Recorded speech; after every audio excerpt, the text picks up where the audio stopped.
Hey everyone! In this video, we will learn how to deploy a PHP project on Azure. First, create an Azure account at portal.azure.com and log in. Then install Azure CLI by running npm install-g azure-cli. Next, open your project in VS Code and ensure your PHP files are ready for deployment.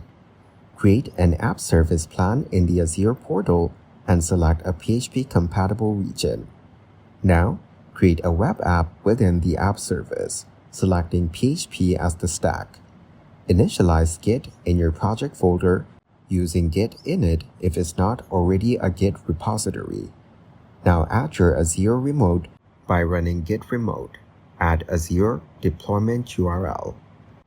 Deploy the PHP project using git push Azure master from your terminal.